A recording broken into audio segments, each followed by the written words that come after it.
Tal? Muy buenos días, estimado socio de Centro Cambiario Grupo Global Transfer. Es para mí un gusto estar nuevamente aquí con ustedes en este segundo curso anual en materia de prevención del lavado de dinero y financiamiento al terrorismo que tenemos preparado para usted. eh, y pues cumpliendo con este programa de capacitación que diseñamos, ¿no? Para lo que resta de este año 2021. Bueno, espero que la información que se haya visto en el curso pasado haya sido de mucha utilidad, y también espero que esta que vamos a ver el día de hoy, pues también, ¿no? Lo sea. Va a ser un complemento de lo que vimos en la presentación pasada, y nos vamos a adentrar un poquito más a determinados temas, sobre todo ya en la operativa del centro cambiario, ¿no? Vamos a ver, por ejemplo, lo que es la importancia de identificar al propietario real, la importancia que tiene que nuestro personal operativo conozca esta figura y de alguna manera pueda identificar si las personas que acuden a Ventanilla a realizar una operación están acudiendo por cuenta propia o lo están haciendo a nombre o por cuenta de otra persona, ¿no? Sobre todo que estas figuras son muy utilizadas por los lavadores para ocultar su identidad, ¿no? Vamos a ver también los usuarios de alto riesgo, en qué o qué características de los usuarios los hacen que nosotros los clasifiquemos directamente como de alto riesgo, y qué procedimientos tenemos que hacer dentro del centro cambiario. Vamos a hablar un poquito también de enfoque basado en riesgos, muy importante. Debemos aplicar este enfoque antes de aplicar cualquier política, cualquier norma o cualquier procedimiento para prevenir estos delitos, ¿no? Debemos identificar cuáles son los riesgos a los que estamos expuestos como centro cambiario, qué peso tienen para nosotros y de qué manera los vamos a controlar o vamos a disminuir esa exposición al riesgo que tenemos como centro cambiario, ¿no? Estos delitos de lavado de dinero y financiamiento del terrorismo. Vamos a ver también los procesos de selección de personal, qué tan importantes son para al momento de estar incorporando a personal al centro cambiario. Vamos a hablar de auditoría en materia de prevención del lavado, sobre todo ahorita en estos tiempos que ya estamos por cerrar el ejercicio 2021. Bueno, pues la obligación que tenemos de auditarnos y cómo debemos de presentar el informe. También vamos a hablar de la persona o grupo de personas que ejercen el control del centro cambiario y las obligaciones que tienen tanto los socios como nosotros desde el área de cumplimiento de notificar todas estas cuestiones a la Comisión Nacional Bancaria y de Valores, así como la transmisión de acciones, ¿no? Que se haga dentro de la sociedad por más del 2% del capital social pagado. Y por último, pues un tema muy importante y que quizás a lo mejor pretendemos evadir un poquito, bueno, pues es la supervisión que tiene la Comisión Nacional Bancaria de Valores hacia nosotros como centros cambiarios, ¿no? Si en algún momento pues nos toca que nos supervise la comisión, pues estar preparados, ¿no? ¿Cuáles son los elementos que tiene el reglamento de supervisión de la comisión y de qué manera se puede presentar ante nosotros, ¿no? Y qué documentos se emiten, ¿no? ¿Qué actas se emiten en este sentido? Muy bien, pues ¿cuál es el objetivo de este curso, de que estemos nosotros este día de hoy aquí capacitándonos? Bueno, pues conocer los elementos necesarios para encaminar la administración de nuestro centro cambiario al cumplimiento adecuado de las funciones de cada uno de los miembros en todos los niveles, ¿no? Desde el operativo hasta el administrativo, el directivo e incluso a la alta dirección también, ¿no? En apego a que, bueno, pues a la regulación que nos aplica como centros cambiarios, coadyuvando a que, bueno, pues a la prevención de estos delitos de lavado de dinero y de financiamiento del terrorismo a través de la aplicación correcta de estas medidas y procedimientos que tenemos, como las actualizaciones que se vayan presentando, ¿no? Desde las disposiciones hasta nuestros propios documentos internos en donde constan todas estas políticas y estos procedimientos que debemos acatar, ¿no?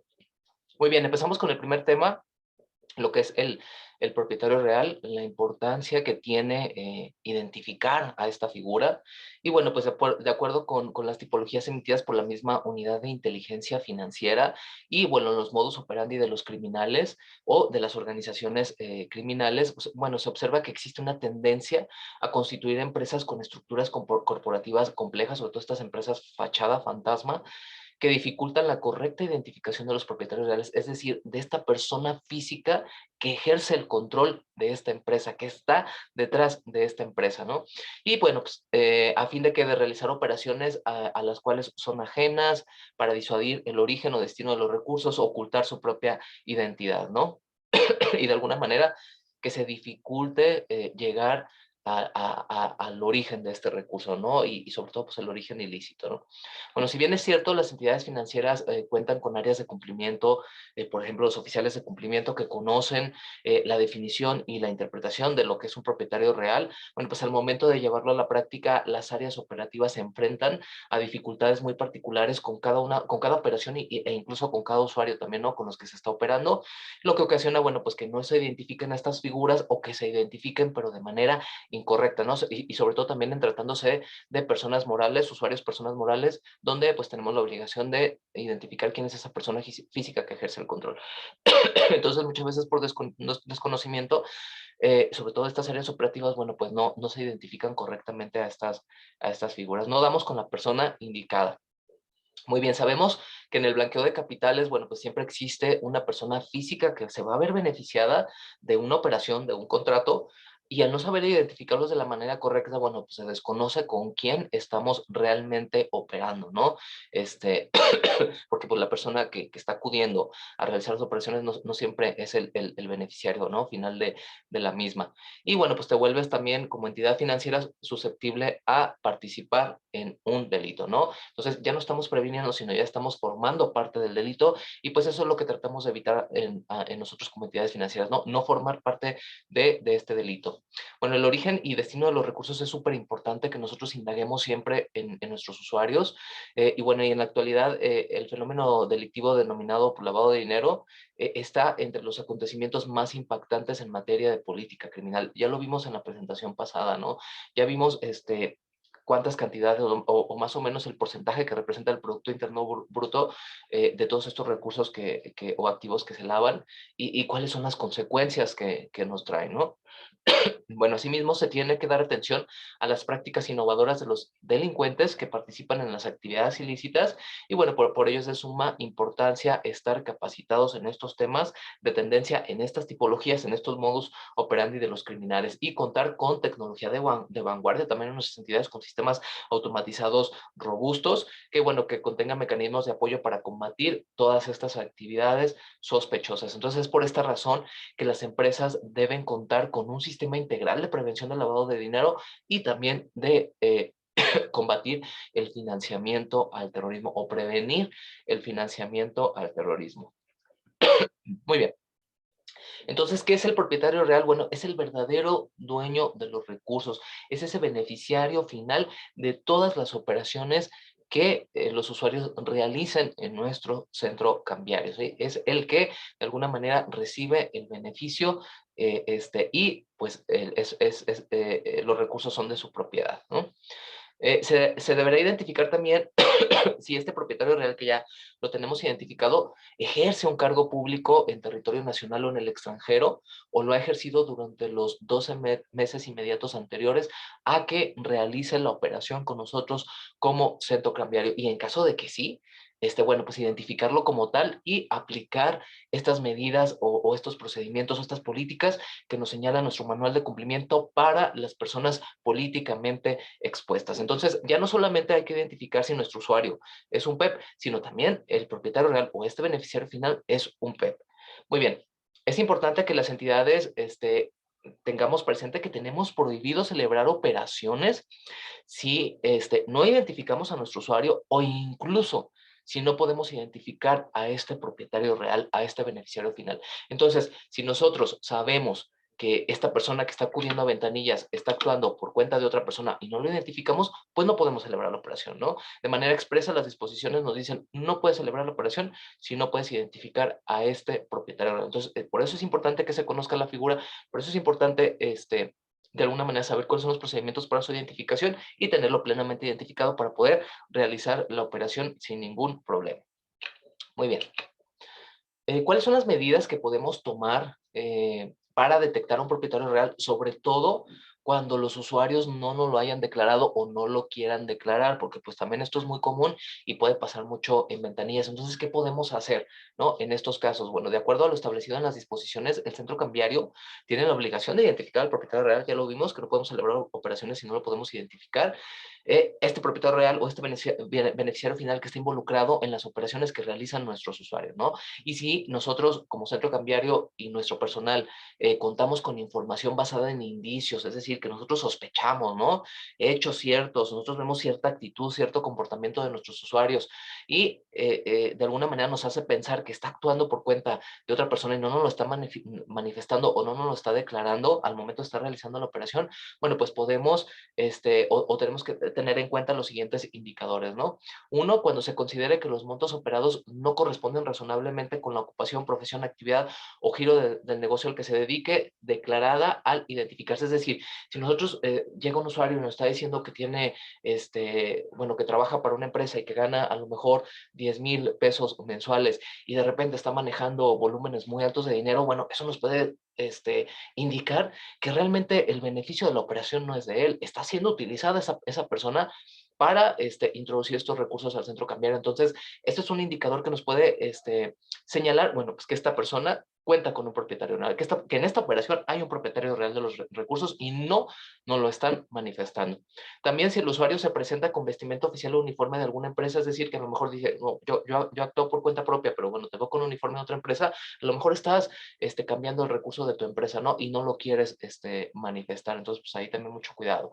Si el usuario declara ser estudiante, por ejemplo, pues no tiene ingresos o es ama de casa incluso, o si nos dice que es desempleado y de repente maneja esos volúmenes, bueno, pues hay alguien que está detrás de la operación, ¿no? Y bueno, en los casos también en el que el oficial de cumplimiento defina, dependiendo de cada caso en lo particular a su juicio, que sí existe la presencia de un propietario real, ¿no? Sobre todo aquellos casos que no estemos mencionando ahorita aquí en la presentación. Muy bien. Igualmente, las situaciones descritas, bueno, pues todo debe ser informado al oficial de cumplimiento, quien debe dictaminar y en su caso, si procede, bueno, pues enviar un reporte de operación inusual a la autoridad, ¿no? Sobre todo en estos casos en los que no se quiere manifestar quién es este propietario real, se realiza la operación y bueno, pues nosotros lo reportamos, ¿no? Sabes que yo considero que esta persona está actuando por cuenta de otra persona, pero no me lo está declarando o no me lo quiere declarar. Entonces, bueno, pues te aviso, autoridad, para que, bueno, se realicen las investigaciones pertinentes. Muy bien. También si el usuario no reconoce que acude por cuenta de un tercero y se niega a firmar la declaración en la que pues manifiesta que actúa por cuenta propia, por ejemplo, el cajero no debe de aceptar la operación y debe de informar también esta situación al oficial de cumplimiento mediante un formato que nosotros tenemos consagrado en el manual, que se denomina informe sobre detección de usuario que acude por parte de un tercero sin haberlo declarado. Es decir, yo como cajero me estoy dando cuenta que este usuario está actuando por cuenta de otra, entonces yo te lo hago saber, oficial de cumplimiento, mediante este formato, mediante este anexo 11 que tenemos en el manual, para que el oficial investigue y en su caso determine si se reporta una operación inusual en este caso en particular. Muy bien. Ya con esto terminamos el tema de lo que es propietario real y la importancia que tiene identificar a esta figura. Ahora vamos a entrar a los usuarios que pueden representar un alto riesgo para nosotros, que sus operaciones pueden representar un alto riesgo para nosotros como centro cambiario, ¿no? Entonces, para el centro cambiario serán usuarios de alto riesgo los siguientes: aquellos que sean consideradas personas políticamente expuestas extranjeras. Entonces, todos los PEPs, todos los que ejerzan un cargo político en el extranjero, van a ser considerados automáticamente de alto riesgo para nosotros. También cuando se detecten cambios significativos en el comportamiento transaccional del usuario sin que exista una causa justificada, es decir, que ya que está operando de manera normal en un principio, pero que después hay cambios muy significativos sobre todo en el volumen de recursos que está manejando y no existe una causa justificada para ello, entonces nosotros podemos reportar a este usuario, pero a la vez, si deseamos seguir trabajando con el usuario, bueno, ya va a representar un alto riesgo para nosotros, entonces ya lo debemos de clasificar o catalogar así como de alto riesgo. También cuando surjan dudas acerca de la veracidad o exactitud de los datos o documentos proporcionados por nuestros usuarios, es decir, que nosotros tengamos así como que sospechas de que la documentación que nos está presentando es falsa o que nos está presentando información también falsa, entonces, bueno, pues podemos hacer los reportes pertinentes y podemos considerarlos ya como alto riesgo para nosotros, ¿no? Y cuando el oficial de cumplimiento así lo determine, en caso de los usuarios que se encuentran registrados en listas internas. ¿Y cuáles son estas listas internas que formamos dentro del centro cambiario? Bueno, pues aquellos que presentan billetes falsos, aquellos que, por ejemplo, ya anteriormente no nos quisieron declarar que actúan por cuenta de otra persona, etcétera, ¿no? O que nos están falseando información o que no hay congruencia entre sus operaciones. Entonces nosotros tenemos la facultad de boletinar a estos usuarios incluirlos en una lista interna. ¿Para qué? Para que el cajero al momento de querer trabajar con este tipo de personas, perdón, le mande una alerta y le diga, aguas aquí, necesitas consultarlo con tu oficial de cumplimiento por situaciones en específico que hay con este determinado usuario en operaciones previas, ¿va? Muy bien. También aquellos usuarios que se encuentran en la lista de personas bloqueadas, bueno, automáticamente son de alto riesgo para nosotros, pero aquí hay una regla, ¿no? No podemos trabajar con este tipo de personas que se encuentran en la lista de personas bloqueadas, ¿sí? Debemos, ahora sí que impedir cualquier tipo de operación con ese tipo de personas. También aquellos usuarios que se encuentran en la lista SOFAC o similares, ¿sí? Sobre todo estas listas internacionales, usuarios que hayan sido clasificados en forma directa como de alto riesgo por el sistema automatizado, porque el sistema automatizado tiene una matriz de riesgos, entonces hace evaluaciones de las características inherentes de cada uno de los usuarios y determina un grado de riesgo. Entonces, si el sistema ya lo determinó de manera automática, bueno, pues también van a ser considerados como alto riesgo, ¿no? Y también cuando el oficial de cumplimiento, bueno, así lo determine en los casos en el que el sistema automatizado presente una posible operación inusual, es decir, ya el sistema, por alguna situación, nos mandó una operación inusual, a lo mejor desvíos del perfil, a lo mejor montos elevados, y nosotros ya hacemos una investigación, un análisis, determinamos o dictaminamos como operación inusual, la reportamos, entonces automáticamente pues ahí podemos decidir si este usuario lo catalogamos como de alto riesgo o no. Muy bien, serán usuarios de riesgo medio. Aquí es importante señalar que todos los usuarios, personas físicas, van a tener dos clasificaciones, perdón, de riesgo nada más, que es riesgo bajo y riesgo alto. Y para nuestros usuarios, personas morales, tres clasificaciones, riesgo medio, riesgo bajo y riesgo alto. Entonces, por eso estos puntos que vamos a ver a continuación aplican solamente para personas morales. Entonces, son aquellos usuarios que sean o cuyos representantes legales o accionistas sean personas políticamente expuestas de nacionalidad mexicana, usuarios personas morales que todos sus accionistas sean jóvenes de bajo perfil, que es un indicador de riesgo que vemos mucho en las tipologías emitidas por la WIP. También estos usuarios personas morales que todos sus accionistas y o representantes legales sean comunes con otras personas morales y usuarios personas morales que tengan el mismo domicilio que cualquier otro usuario, persona física registrada, es decir, que ya vemos que están manifestando domicilios en común y bueno, eso puede ser un indicativo de riesgo de que están usando la misma información porque están ayudando a alguien, ¿no? O están operando por, a lo mejor puede ser un delincuente o una organización delictiva. Entonces, esos son indicadores de riesgo de los cuales debemos de tener cuidado y que debemos de tomar en cuenta para la clasificación directa de nuestros clientes perdón, de nuestros usuarios en estos grados de riesgo. Muy bien, se podría, en caso de que, por ejemplo, ya nuestros usuarios hayan sido clasificados de alto riesgo, ¿qué medidas debemos de tomar nosotros como centro cambiario? Es importante que ustedes conozcan. Bueno, se debe contar con una autorización del oficial de cumplimiento. Si, por ejemplo, es un usuario que es un PP extranjero y que además haya obtenido esta clasificación de alto riesgo, bueno, la autorización la tiene que dar la alta dirección, por ejemplo, el administrador único, ¿no? Ya no sería el oficial quien la daría, sino en este caso en particular, la daría el administrador único. Se les deben aplicar cuestionarios de alto riesgo donde hay un poquito, se solicita un poquito más de información, cuál es el origen de sus recursos, de dónde vienen, si tienen otros ingresos, si son socios de alguna empresa, es decir, ¿no? Sobre todo en cuestión de ingresos, son estos cuestionarios. Se debe hacer una verificación del domicilio, esto por parte del ejecutivo comercial o el ejecutivo de atención a usuarios. Se tiene que estar actualizando el expediente de manera anual, por lo menos por esa vez, de manera obligatoria. Si ya el centro cambiario quiere hacerlo cada 6 meses, cada 4 meses, pues lo puede hacer sin problema. Y se le debe solicitar información sobre el origen y destino de los recursos. ¿Sí? Estos son todas las medidas que no aplicaríamos con, por ejemplo, cualquier otro usuario que haya sido clasificado con grado de riesgo bajo o que maneje operaciones más pequeñas, ¿no? En estos casos, bueno, sí, se aplican estas medidas adicionales, ¿no? Y estas medidas reforzadas como le conocemos acá en el área de cumplimiento. Muy bien, ya vimos cuáles son los usuarios de alto riesgo, ya vimos que nuestro sistema tiene una matriz para clasificar a los usuarios en determinado grado de riesgo. Ahora vamos a ver lo que es el enfoque basado en riesgo, ¿no? Y sobre todo este enfoque en el que debemos de trabajar cada uno de nosotros como centro cambiario para poder aplicar nuestras políticas de manera adecuada, para poder asignar nuestros recursos a las áreas que más lo necesiten y pues, para invertirle a donde más requiere atención, ¿no? Muy bien. Y bueno, ¿y qué es el riesgo? El riesgo se puede percibir como una función de tres factores. ¿Y cuáles son esos tres factores? Bueno, pues es una amenaza, una vulnerabilidad y una consecuencia. Entonces, ¿Cuál es esa amenaza? Todo aquello que tiene el potencial de dañar, ¿no? Puede ser una persona, puede ser eh, una empresa, no sé, algún acontecimiento. ¿Y a quién puede dañar? Bueno, pues también puede dañar a una persona, puede dañar a la sociedad, puede dañar a una entidad financiera. Entonces, todo aquello que está en el exterior, que pueda ocasionar un daño, es una amenaza, ¿no? ¿Y qué es una vulnerabilidad? Bueno, es aquello interno ya que tenemos nosotros, por ejemplo, ya aterrizando en el sistema financiero, es aquello que tenemos cada uno de nosotros como entidades financieras de que pueda ayudar a que la amenaza nos pueda atacar, ¿no? A lo mejor debilidad en controles, debilidad en políticas, debilidad en procedimientos, en falta de conocimiento, sí, que nos pueda hacer que esta amenaza actúe, ¿no? Que esta amenaza incida.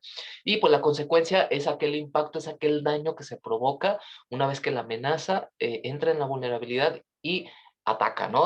Vamos a decirlo así con estas palabras. Entonces, este es el daño, ¿no? Que puede causar este evento. Entonces, a todo esto se le conoce como riesgo, ¿no? Entonces, es la probabilidad que tenemos de que las amenazas nos provoquen un daño por la debilidad que tenemos en nuestros controles, ¿no? Muy bien. Y bueno, pues aquí ya tenemos de manera más específica cada uno de estos tres conceptos. ¿Y qué nos dice en específico, por ejemplo, la Evaluación Nacional de Riesgos del 2016 que emitió el gobierno mexicano? Bueno, que la amenaza es una persona o grupo de personas, objeto o actividad con el potencial de dañar, por ejemplo, a qué dañar al Estado, la sociedad, la economía, y la amenaza usualmente sirve como un punto de partida esencial en el desarrollo de la comprensión de los riesgos de lavado de dinero y financiamiento del terrorismo, ya que consiste en tener una comprensión del entorno en el que se están cometiendo los delitos precedentes y cómo se genera el producto del delito para identificar su naturaleza y, si es posible, pues su tamaño y su volumen también, ¿no? Y la vulnerabilidad, bueno, pues comprende aquellas cosas que pueden explotar o pueden ser explotadas por la amenaza o que incluso pueden sustentar o facilitar sus actividades. En el contexto de la evaluación de riesgos de lavado de dinero y financiamiento del terrorismo, bueno, pues consiste en aquellos factores que representan debilidades en nuestros sistemas, en nuestros controles, sobre todo en los de prevención de lavado de dinero y financiamiento del terrorismo, ¿no? Y también, bueno, pues pueden incluir características de un sector particular, un producto financiero o tipo de servicio que los hace más atractivos, por ejemplo, a estos criminales para propósitos de lavado de dinero y financiamiento al terrorismo. Y la consecuencia, bueno, pues se refiere al impacto o daño que provoca el lavado de dinero o el financiamiento, incluyendo el efecto de la actividad criminal o terrorista subyacente, es decir, de esa actividad que generó estos recursos ilícitos, en los sistemas financieros, instituciones, así como en la economía y la sociedad de manera ya más general. Entonces, este daño que nos provoca esta amenaza, ¿no? Muy bien. Algunos conceptos que es importante recalcar y tomar en lo que es el enfoque basado en riesgos. Bueno, pues primero es el riesgo, ¿no? ¿Y qué es el riesgo?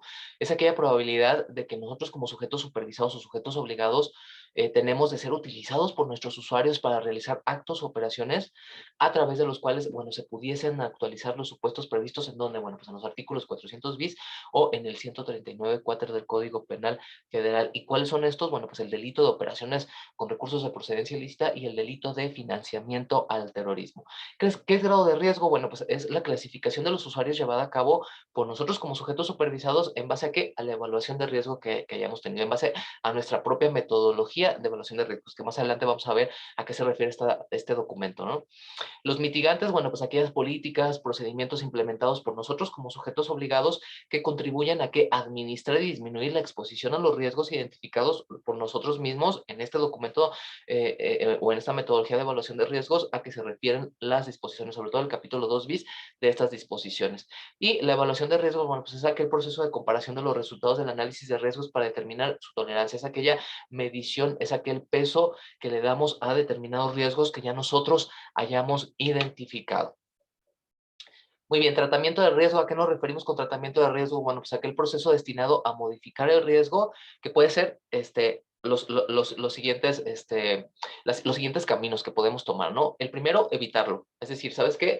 Bueno, yo tengo a lo mejor mucho riesgo en manejar euros, entonces mejor no manejo riesgos, evito, perdón, euros y evito ese riesgo, ¿no? Ese es uno. Aceptar o aumentar con objeto de buscar oportunidad. Es decir, a lo mejor sí, el euro representa un riesgo para mí, pero ¿sabes qué? Voy a aplicar más controles. ¿Para qué? Para disminuir esa exposición del riesgo.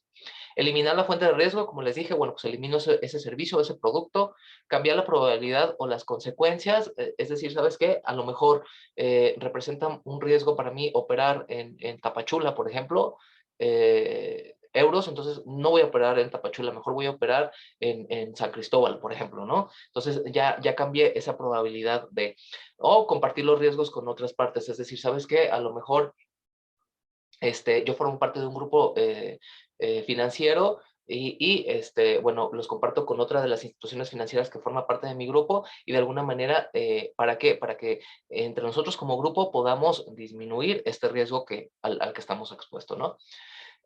¿Qué debemos entender por control? Bueno, pues aquella medida que modifica un riesgo al reducir la probabilidad de ocurrencia o también reduce las consecuencias una vez que pues, ya se haya presentado, ¿no? Riesgo residual, bueno, pues es aquel riesgo remanente después del tratamiento del riesgo inherente. Nosotros tenemos aquí dos conceptos, riesgo inherente y riesgo residual. El riesgo inherente es aquel riesgo que tenemos por el simple hecho de ser centros cambiarios y por el simple hecho de realizar las operaciones que nos consagra la Ley General de Organizaciones y Actividades Auxiliares del Crédito, ¿no? Pero como ya los estamos identificando, ya los estamos midiendo y estamos aplicando ciertos controles, entonces se va a disminuir la exposición de riesgo, entonces ese riesgo resultante va a ser mi riesgo residual, es decir, el riesgo inherente menos los controles me va a resultar lo que es el riesgo residual. Muy bien, tener una metodología de evaluación de riesgos, un documento que nos señale el A, B, C, hasta la Z de todo lo que tenemos que hacer para aplicar un EBR, se debe diseñar e implementar por nosotros como centros cambiarios. ¿Para qué? Para llevar a cabo una evaluación de los riesgos a los que nos encontramos expuestos derivado de los servicios y las prácticas con las que estamos operando, ¿no? Así como de aquellas nuevas que pretendamos realizar o lanzar, ¿no? Antes de ese lanzamiento, antes de estas nuevas prácticas, de operar ya con estas nuevas prácticas, tenemos que evaluar los riesgos a los que estamos expuestos y mitigarlos de alguna manera. Esta metodología deberá establecer los procesos para, uno, la identificación, la medición y la mitigación. Sí, estos tres procesos bien identificados.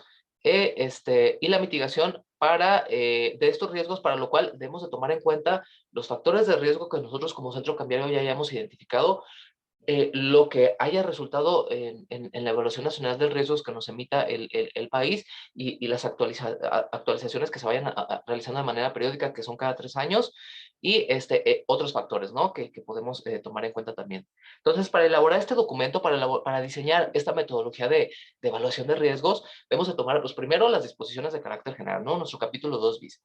Segundo, lo que contenga la Evaluación Nacional de Riesgos, sobre todo lo que nos aplica a nosotros como centros cambiarios, y por último, la guía que emitió la misma Comisión Nacional Bancaria de Valores para la evaluación de los riesgos de lavado de dinero y financiamiento al terrorismo. Es decir, ya nos ubica aquí un poquito más la comisión, cómo debemos diseñar nuestra metodología, cómo debemos identificar, medir y mitigar nuestros riesgos.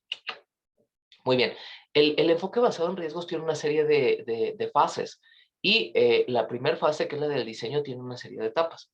Entonces, ¿cuáles son las tres fases del EBR? Bueno, pues es un diseño, la implementación y la valoración. Ok, del diseño, ¿cuáles son estas tres fases? Las que ya mencionamos, la identificación de los riesgos, es decir, en el diseño vamos a nosotros establecer, en nuestra metodología vamos a establecer cómo vamos a identificar los riesgos, cómo los vamos a medir, que es la medición, y cómo los vamos a controlar o mitigar, que son los mitigantes. Entonces, en este diseño debe de tener estos procesos, el cómo, quién, cuándo, y qué, ¿no? Y después, ya una vez que nosotros tenemos nuestro documento diseñado, tenemos nuestra metodología, tenemos ese A, B, C, Z, vamos a implementarlo. ¿Y en qué consiste implementarlo? Bueno, pues ponerlo en práctica, ponerlo en marcha. Ya dije cómo los voy a identificar, dije cómo los voy a medir, dije cómo los voy a mitigar. Ahora vámonos. Vamos a identificarlos, vamos a darles ese peso y vamos a ver qué riesgo resulta, qué riesgo inherente tiene nuestro centro cambiario. Vamos a ver qué controles vamos a aplicar, vamos a evaluar su eficacia también y vamos a ver cómo inciden en nuestro riesgo inherente para determinar qué riesgo residual tengo yo una vez que identifiqué, medí y controlé o mitigué mis riesgos. Entonces, esa es la implementación y vamos a sacar este informe con todos estos resultados para saber en dónde estamos situados, ¿no? Como centro cambiario. Y por último, vamos a hacer un ejercicio de valoración. Es decir, vamos a ver si realmente identificamos los riesgos si realmente el modelo de medición que estamos empleando es efectivo, si los mitigantes son efectivos, o nos tenemos que regresar al diseño. Entonces, precisamente los ejercicios de valoración nos ayudan a eso, ¿no? A ver si realmente lo que hicimos lo hicimos bien y nos abre la oportunidad de hacer modificaciones desde el diseño, ¿va? Muy bien. Entonces, en el diseño, como ya dijimos, tenemos que identificar nuestros riesgos, pero para esto tenemos que identificar una serie de elementos de riesgo. Por lo general son 4 elementos los que nosotros tomamos en cuenta y que nos señala también la misma guía para la metodología publicada por la comisión. ¿Cuáles son estos 4 elementos? Bueno, son los productos y servicios con los que estamos trabajando, los usuarios o el tipo de usuarios, los países o áreas geográficas donde estamos operando y las transacciones y canales de envío que estamos utilizando, ¿no? Estos son los 4 elementos de riesgo. Muy bien, entonces debemos identificar estos elementos con sus respectivos indicadores. ¿Y cuáles son los indicadores? Ahorita lo vamos a ver en la siguiente lámina.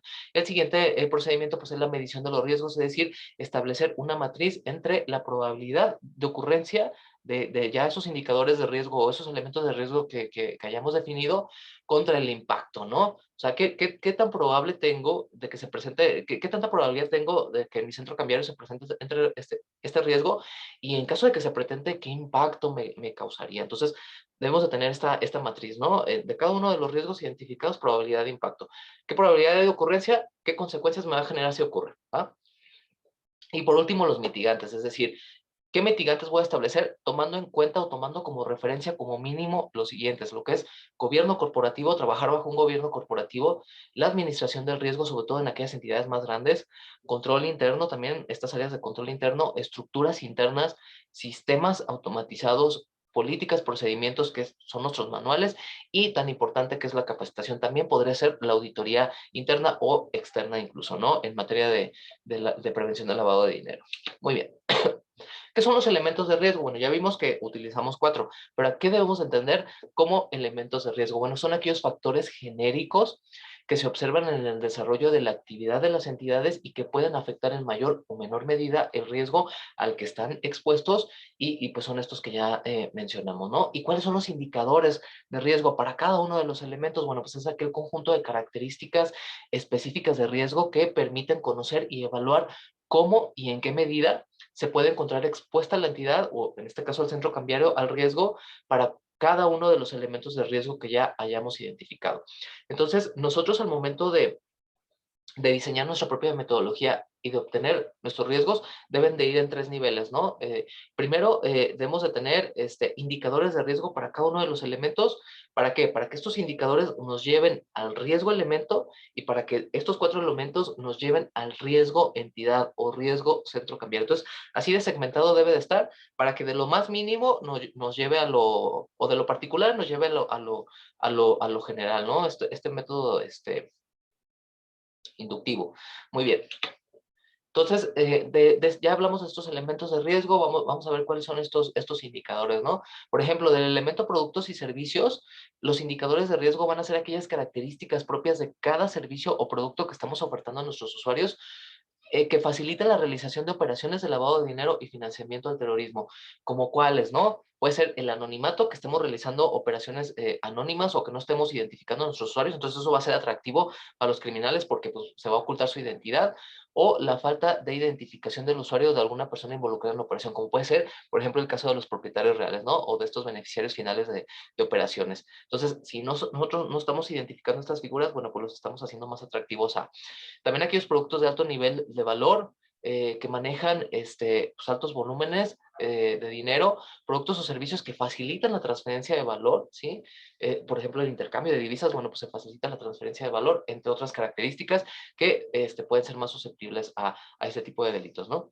Por ejemplo, para el elemento clientes o usuarios, en este caso, pues para nosotros como entidad financiera, bueno, pues perdón, como centro cambiario, pues son usuarios. El tipo de persona, si es una persona física, si es una persona moral o fideicomiso, sobre todo las personas morales, ¿no? Que pueden ser empresas fachadas, que ya lo hemos visto mucho en las tipologías, entonces, pues esta característica de persona moral, bueno, puede ser un poquito más riesgosa que una física, ¿no? La edad para las personas físicas o la fecha de constitución para las morales, la nacionalidad, ya sea que es nacional o extranjero, la actividad económica, hay ciertas actividades más riesgosas o giro mercantil de estas personas morales que pueden ser más riesgosas o más propensas a este tipo de delitos de lavado de activos, ¿no? Para el elemento países y áreas geográficas, bueno, si esta persona físico-moral vienen de países que aplican regímenes fiscales preferentes o estos paraísos fiscales, o vienen de estos países con medidas deficientes en PLDFT, sobre todo esas listas negras y grises que ha identificado el GAFI, el Grupo de Acción Financiera Internacional, países identificados como de mayor riesgo también, áreas nacionales de mayor riesgo, sobre todo ciertas entidades federativas o municipios, y aquellas personas físicas que se encuentren dentro de la lista de personas bloqueadas. Entonces, estas características son las que pueden producir un mayor o menor riesgo, ¿no? Y por último, el elemento transacciones y canales de envío vinculados con las operaciones con clientes y usuarios, bueno, pues son aquellos canales de envío que tenemos, ¿no? Ya sean presenciales o no presenciales. En este caso, pues nosotros manejamos presenciales. ¿Por qué? Porque tenemos ventanillas de atención al público. Entonces, las operaciones, pues bueno, son face to face, ¿no? Y los instrumentos monetarios o medios de pago que pueden ser de mayor o menor riesgo. Por ejemplo, el emplear efectivo, ya sea moneda nacional o divisas, las transferencias internacionales, el operar con documentos, tarjetas prepagadas, etcétera, ¿no? Dependiendo cada instrumento que utilice nosotros o que utilicemos nosotros como centros cambiarios, que pues, en este caso puede ser efectivo o documentos. Muy bien. Muy bien, pasamos al siguiente tema, que es la selección de personal bueno, pues todos estos criterios y procedimientos que se encuentran ahí en el manual de cumplimiento y en las disposiciones y que nos señalan qué debemos de hacer para este tipo de procesos. Bueno, pues con el objetivo de procurar que nuestro personal a contratar cuente con la calidad técnica y experiencia necesarias, así como con honorabilidad para llevar a cabo las actividades que le corresponden. Bueno, pues el centro cambiario establece los siguientes criterios y procedimientos, ¿no?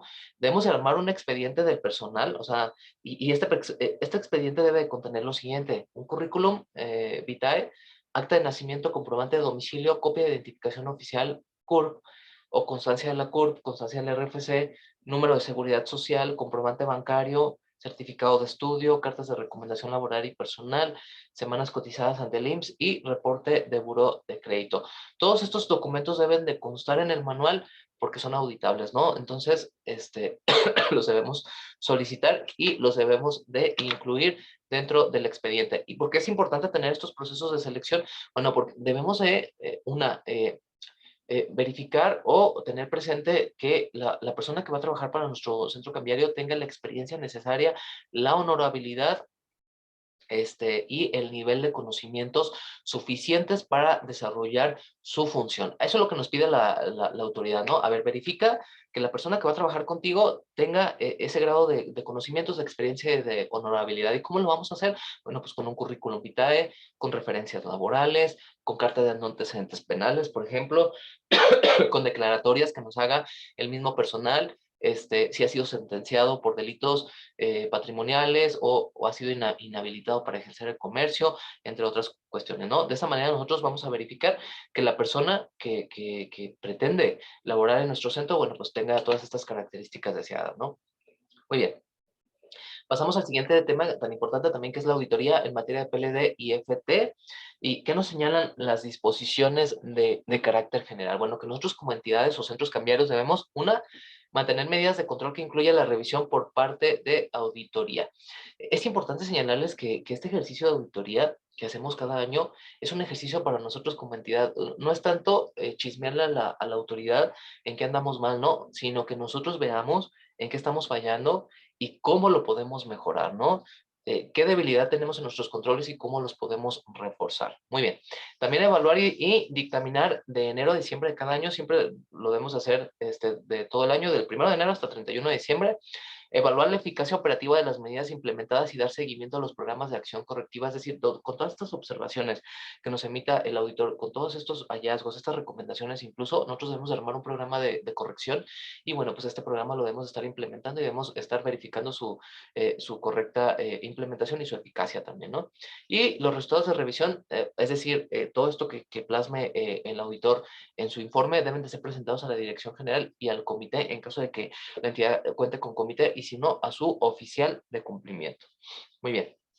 Los informes de auditoría se deberán conservar por un lapso de 5 años. Nosotros como entidades financieras tenemos la obligación de conservarlos por 5 años y lo debemos de remitir al supervisor, es decir, a la Comisión Nacional Bancaria de Valores, dentro de los 60 días naturales siguientes al cierre del ejercicio que corresponda a la revisión. Es decir, nosotros a partir del 1 de enero tenemos 60 días naturales para presentar este informe de la revisión del ejercicio, por ejemplo, 2021. Entonces tendríamos hasta el 1 de marzo del 2022 para presentar este informe. Muy bien. ¿Cuáles son los elementos que debe contener el informe? Asuntos claves de la auditoría, matriz de cumplimiento regulatorio. Sobre todo los auditores deben trabajar bajo una matriz de riesgos y deben de ubicar al centro cambiario en determinado grado de riesgo. Recomendaciones de mejora que nos emita, plan de acciones correctivas, informe de hallazgos, firma de compromisos también de nosotros como entidad financiera una vez que hayamos aceptado esas observaciones y recomendaciones, y las aseveraciones que nosotros como entidad, ¿no? Al momento de iniciar la auditoría, nosotros como centro cambiario debemos de presentar estas aseveraciones, es decir, que contamos con un manual de cumplimiento, con sistemas, con estructuras internas, que hemos capacitado a nuestro personal. Aquello que decimos nosotros sí lo contamos, y aquello que dice el auditor, a ver, pues te voy a revisar que sí lo cuentes y que sí sea efectivo, ¿va?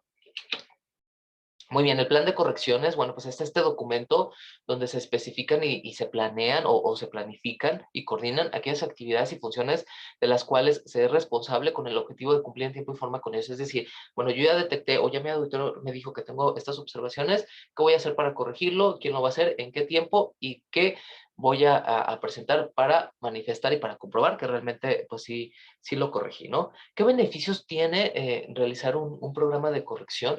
Bueno, pues muchos, ¿no? Primero, una mayor organización en nuestra entidad, una conciencia de las tareas, es decir, quién tiene que hacer determinada cosa, quién es el responsable de hacerlas, mayor probabilidad de alcanzar las metas, y sobre todo si nosotros queremos ser un centro cambiario que trabaja bajo una regulación y bajo un orden y bajo una organización, y que le demos cierta certeza y credibilidad a nuestros usuarios de las operaciones, bueno, pues tenemos que hacer bien las cosas, ¿no? Mejorar resultados también, eso nos va a traer una mejora de resultados, una mayor productividad en nuestros empleados, por ejemplo, mejor respuesta a las contingencias. Es decir, si viene una visita de inspección de la comisión, bueno, pues nosotros ya tenemos todo en orden y no tenemos por qué temerle a una visita.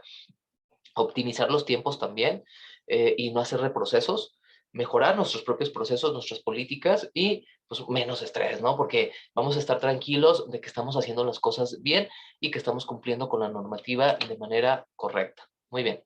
Es muy importante que identifiquemos nosotros cuáles son nuestras obligaciones, sobre todo dentro de este programa de corrección. ¿Cuál es el periodo de tiempo que tengo para cumplir con estas actividades que se están implementando en el programa? ¿Cuáles son mis herramientas con las que cuento? ¿Cuáles son los recursos que el mismo centro cambiario me está aportando para yo cumplir con mis funciones? ¿Y qué otras áreas se involucran en el cumplimiento de mis obligaciones? Es decir, a lo mejor yo como área comercial, bueno, pues el área de atención a usuarios o el área de cumplimiento también está muy relacionada para el área de atención a usuarios. ¿Cuáles son estas obligaciones que se correlacionan, ¿no?, dentro del centro? Bueno, una vez identificados, pues es momento de accionar. O sea, una vez que ya tenemos nuestro plan, y cómo lo vamos a hacer, o cómo vamos a accionar. Bueno, a través del modelo PHBA, que es planear, hacer, verificar y actuar. Entonces, mediante este modelo en el planear, es decir, vamos a establecer las metas y procesos y vamos a definir todas estas actividades y en qué tiempo lo vamos a realizar. Ya una vez que lo tengamos planeado, que ya lo tengamos elaborado, vamos a ejecutarlo, ¿no? Vamos a poner en marcha los procesos. Después vamos a verificar que realmente lo que planeé y lo que ejecuté era lo que yo esperaba, y sí cumplí con los objetivos que me planteé. Y si no, bueno, vamos a regresarnos otra vez a la planeación, y vamos a establecer estas acciones correctivas para pues, estar en la mejora continua, ¿no? Y regresarme a lo que no planeé bien, volverlo a planear, volverlo a ejecutar, volver a verificar, y ya una vez obtenido los resultados que esperé, o que sean satisfactorios, bueno, pues me mantengo en esta mejora continua, ¿no? Muy bien, pasamos al siguiente tema, que es la persona o grupo de personas que ejercen el control dentro del centro cambiario. Esto es muy importante que ustedes lo conozcan. El centro cambiario ha incluido o debe incluir, en su caso, una cláusula en sus estatutos sociales, donde se establezca la obligación de cada uno de los accionistas o de los socios de informar a la persona que se encuentra a cargo de la administración del centro cambiario sobre el control que en lo individual cada uno de ellos ejerza sobre el centro cambiario y estos accionistas o socios, o la persona o grupo de personas que actúen a través de ellos. Entonces, yo como accionista debo informar a la persona que está a cargo de la administración del centro cambiario, qué control ejerzo yo sobre el centro, ¿no? Ya sea sobre la tenencia accionaria, sobre las facultades o las actividades que yo haga dentro del centro cambiario, ¿no? La persona que se encuentra a cargo de la administración debe de informar al oficial de cumplimiento cuando se realicen cambios en la persona o grupo de personas que ejerzan el control sobre la sociedad dentro de los 20 días hábiles siguientes a la fecha en que la comisión otorgue el registro. Entonces, una vez que nos otorgó el registro de la comisión, los socios tuvieron estos 20 días para notificar. ¿Para qué? Para que el oficial de cumplimiento lo notifique directamente al supervisor, ¿no? O dentro de los 10 días hábiles siguientes a aquel en que los accionistas o socios respectivos comuniquen estas situaciones, es decir, ya después de haberse, ya después de que hice el primer aviso, que comuniquen esta situación a la persona que se encuentra a cargo de la administración del centro. Entonces, ya dimos el primer aviso una vez que nos otorgaron el registro y ahorita si hay alguna modificación, bueno, pues los socios se lo tienen que notificar al administrador y el administrador se lo tiene que notificar directamente al oficial de cumplimiento para que lo notifique a la comisión, ¿no? Muy bien. Los socios establecerán por escrito la relación de las personas o grupo de personas que ejercen el control sobre este centro cambiario, tomando en cuenta la capacidad de una persona o grupo de personas a través de que, como ya lo habíamos dicho, ¿no? ¿Cómo vamos a ejercer el control? Bueno, pues a través de la propiedad de valores o por la celebración de un contrato o por cualquier acto jurídico o facultades que tenga yo. ¿Para qué?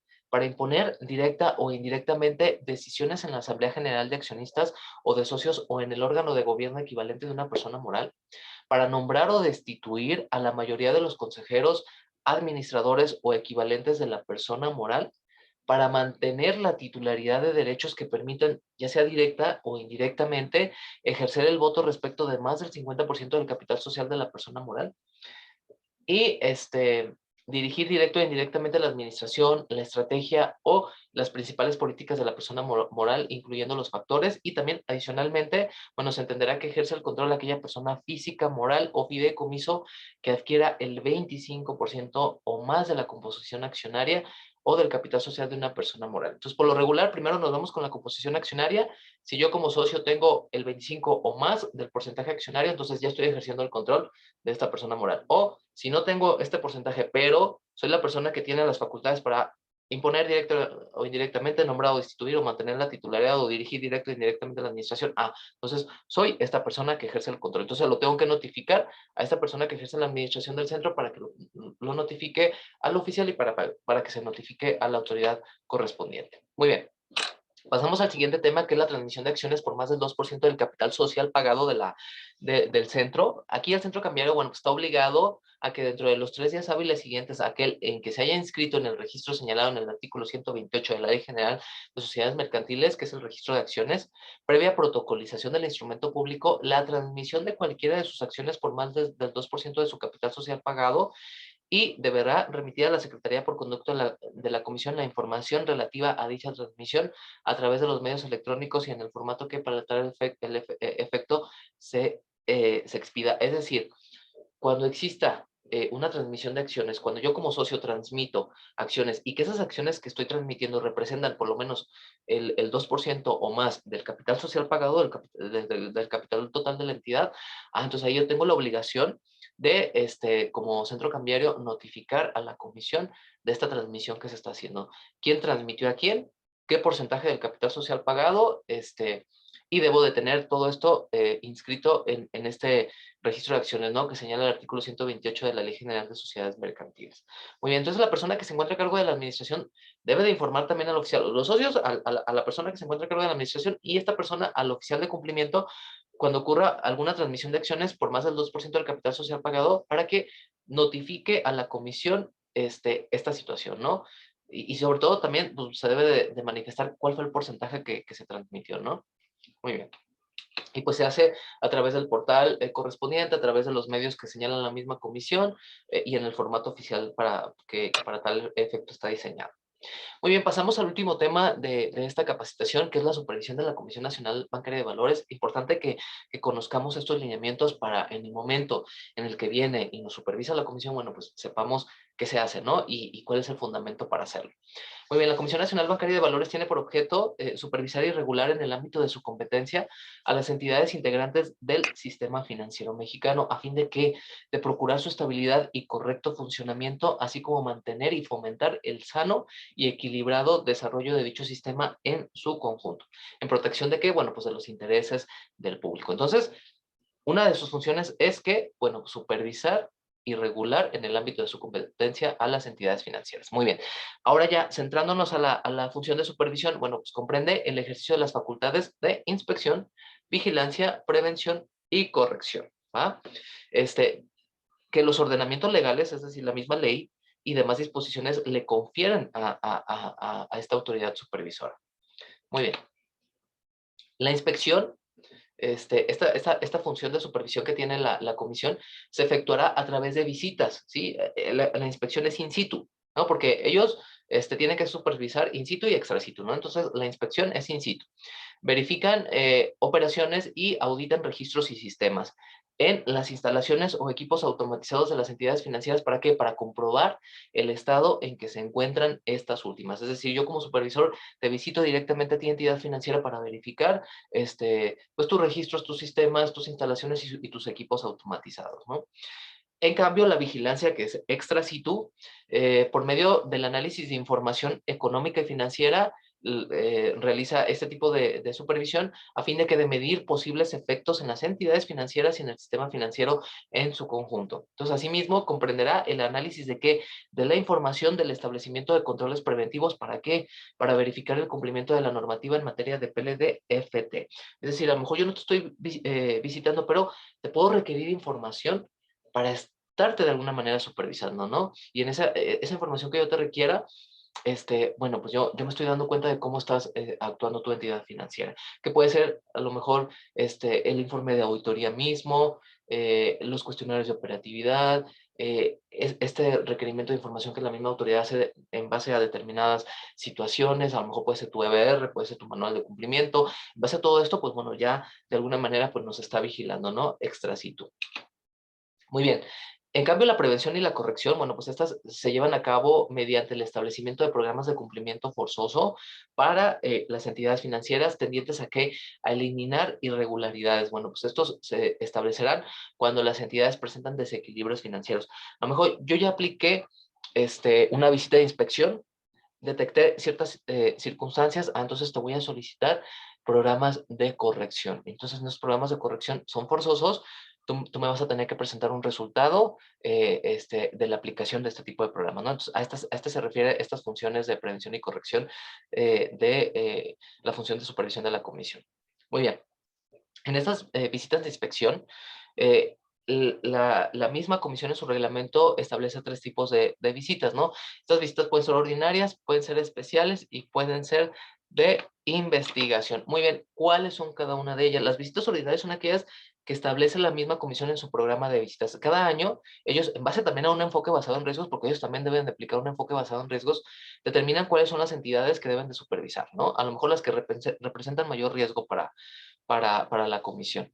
Entonces, hacen un calendario de visitas, entonces esas visitas son las ordinarias, ¿sí? Las especiales son aquellas que ya se realizan cuando la comisión detecta situaciones ya, por ejemplo, en su función de tanto de inspección como vigilancia, desestabilidad a lo mejor o desequilibrio financiero en una entidad en lo particular. Entonces ya realiza directamente estas visitas sin necesidad de que estén incluidas en su programa anual, ¿no? Y incluso también estas visitas las realiza por resultados que he obtenido en una visita ordinaria. Es decir, a lo mejor una visita ordinaria detectó ciertas circunstancias que ameritan una posterior visita, ¿no? Ya, pues esta se denominaría visita especial.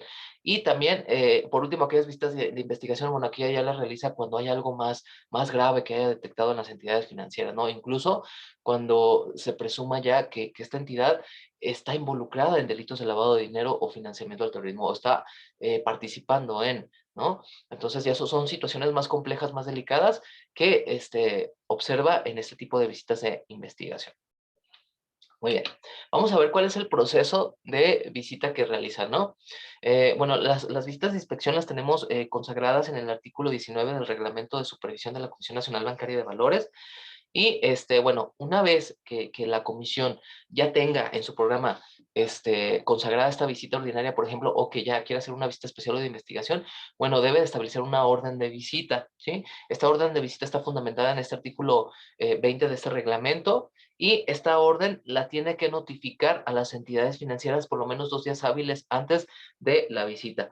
Pero hay una excepción, o bueno, hay excepciones a esta notificación, no siempre las tiene que notificar.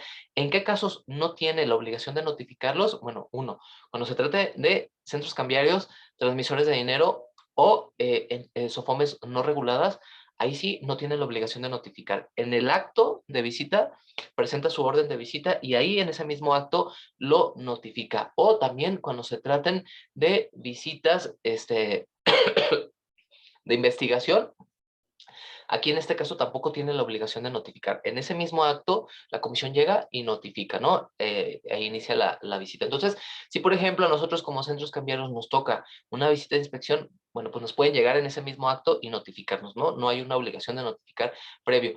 En la práctica no siempre se hace así, ¿no? O sea, porque realmente la comisión lo que espera, bueno, pues al momento de llegar y para optimizar tiempo, bueno, pues que ya tengan la documentación y la información que necesita para iniciar la visita. Entonces, por lo regular, sí notifica esta orden de visita previo a iniciar con la inspección. Muy bien. Ya una vez que inicia la inspección, debe de levantar un acta de inicio. Está consagrada en el artículo 2 de este reglamento. Y esta acta de inicio, bueno, antes, ¿qué debe tener el acta de orden de visita? Bueno, el lugar y fecha de expedición, número de oficio, nombre de la entidad supervisada, el tipo de visita a realizarse, ya sea ordinaria, especial o de investigación, y cuál es el objeto que persigue la comisión al realizar este tipo de visitas, el lugar o lugares donde se va a efectuar la visita y la relación de esta información y documentación que te va a solicitar, ¿no? Y en el acta de inicio, bueno, pues de toda visita de inspección se debe levantar por escrito un acta en el lugar donde se efectúe esta visita, ¿no? Esto lo señala el artículo 23 del reglamento. Debe tener una solicitud para nombrar 2 testigos y pues estos 2 testigos firman en esta acta de inicio. Se elabora una relación de la información y la documentación que está recibiendo la comisión o que los inspectores reciben de la entidad financiera. Esto está consagrado en el artículo 31 del reglamento. Los inspectores, una vez que ya hacen sus revisiones, pueden estar levantando actas parciales. En estas actas, estas están consagradas en el artículo 34 del reglamento, que nos indican, bueno, pues, que pueden hacer constar en estas actas hechos, actos u omisiones en los que se tenga conocimiento o de los cuales se tenga conocimiento en el desarrollo de la visita. Y por lo general, estas actas son benéficas para el supervisado, ¿no? Porque de alguna manera está señalando situaciones que detectó y nos da tiempo de que podamos corregir esas situaciones antes de que se levante el acta de conclusión. Entonces, no siempre, no están obligados a realizar estas actas parciales. ¿De qué depende mucho de que se levanten? Bueno, de que la entidad que está siendo supervisada, bueno, pues trate bien a los supervisores, tenga apertura al momento de entregar la información y documentación que le solicita, apertura al momento de los señalamientos que están haciendo los supervisores y bueno, pues de alguna manera, pues elaboran estas actas para que se corrijan estas situaciones y ya no aparezcan bueno, o aparecen en el acta de conclusión, pero ya de alguna manera no son observaciones directas en las cuales se pueda generar una sanción para la entidad financiera. Y muy bien. Y por último, bueno, pues el acta de conclusión que está consagrada en el artículo 39 de este reglamento, bueno, esta se realiza al término de toda visita de inspección y será circunstanciada y hará prueba de la existencia de los actos, hechos o omisiones que la misma autoridad haya detectado y que en ella se consignen, ¿no? Y bueno, ya en esta acta de conclusión, bueno, nos señala cuáles son las observaciones, cuáles son los detalles e incluso cuáles van a ser las multas a los que vamos a ser acreedores por esas observaciones que haya determinado la misma autoridad, ¿no? El mismo supervisor. Entonces, sí es importante que conozcamos nosotros cuál es este proceso de visita, es importante que conozcamos que también debemos de tratar muy bien a los auditores para que nos emitan estas actas parciales y de alguna manera pues poder corregir todo antes de que se levante el acta de conclusión. Muy bien, con esto ya terminamos la presentación del día de hoy. Espero que haya sido de mucha utilidad. Son temas ya más enfocados a la dirección del centro cambiario. y también son temas muy importantes. Cualquier duda o comentario que tengan sobre el contenido, pues lo pueden hacer llegar a través de correo electrónico occ@globaltransfer.com.mx. Con mucho gusto lo comentamos, lo vemos. Espero que haya sido de mucha utilidad. Y pues no me resta más que agradecerles por su tiempo, de estar escuchando este tipo de temas tan importantes que son para la entidad. Espero haber sido claro al momento de estarlos exponiendo. Y bueno, pues no me queda más que desearles una muy bonita tarde. Que estén muy bien y pues nos vemos en la próxima. Hasta luego.